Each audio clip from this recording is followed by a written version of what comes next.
Salut à tous. Ici on se retrouve aujourd'hui avec la Chali Academy, avec Tim qui va nous présenter son sport, le Kali. Alors ici on n'a pas encore de dojo, donc ça se passe à l'arrière de la maison de jeunes de Grès-d'Oisseau. Les horaires, ça se passe le lundi de 17h à 18h30, le jeudi de 17h à 18h et le samedi de 11 à 13h.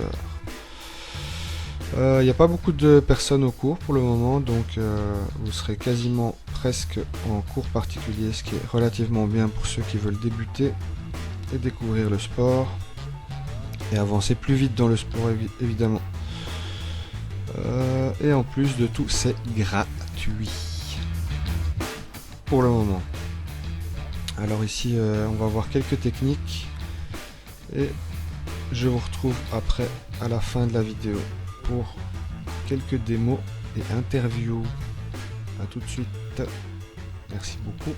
A tout de suite. Merci beaucoup. On va travailler en distance courte. Comment trouver la bonne distance. Épaule, avec le bâton. Distance courte, c'est la distance de pugno, c'est-à-dire l'arrière du bâton. On peut être ici. Si on est à main nue, ça va être soit une tête. L'exercice qu'on va travailler, c'est un exercice pour simplement s'habituer à travailler en attaquant avec le cul du bâton, donc avec pugno. Donc on va commencer par frapper, bouge pas, au niveau du sommet du crâne. On attaque, je décortique la technique. Main au niveau du coude, je longe, je repousse contre moi et il me rattaque. 1, recule, 2, il me rattaque, bam.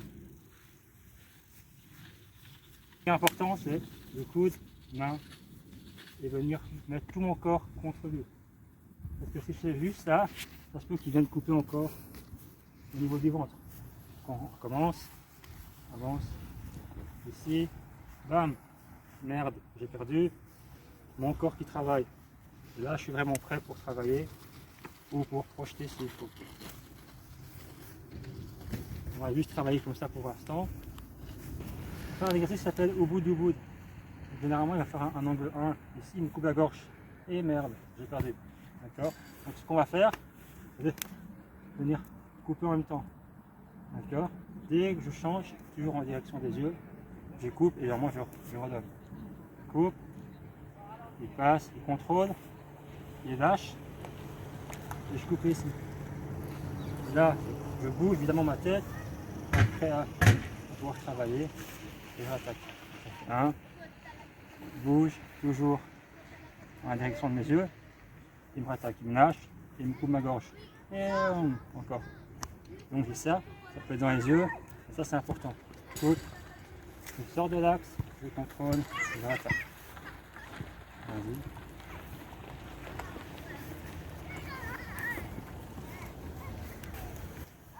Coupé.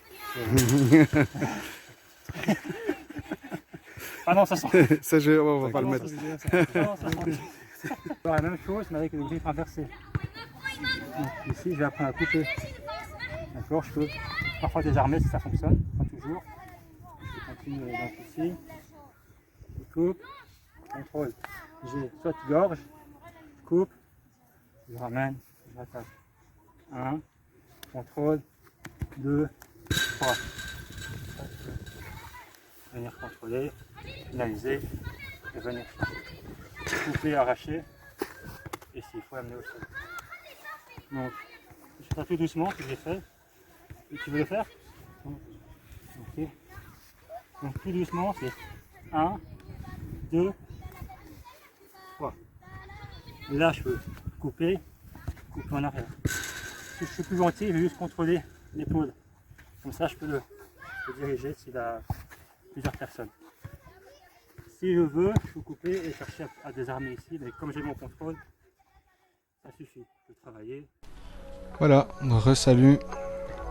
Ici, donc, vous pouvez voir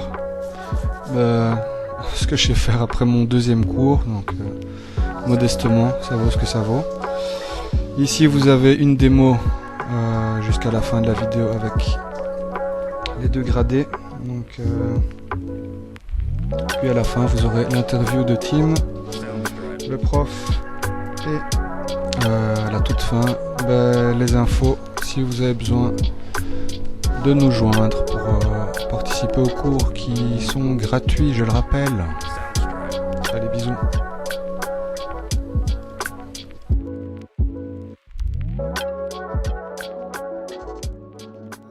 Est-ce que tu peux nous parler un petit peu de ton parcours dans les arts martiaux en général? Oui, très bien.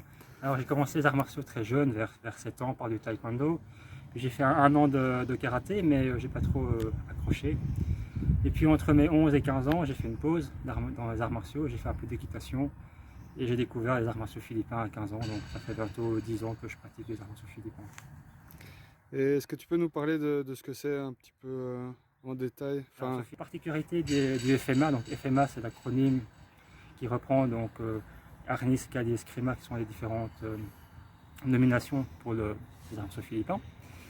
La particularité, c'est très simple, c'est qu'on part des armes, on arrive aux mains nues. Généralement, le karaté ou autres arts martiaux, on va dire traditionnels, font le chemin inverse. On part du main nue, on arrive aux armes.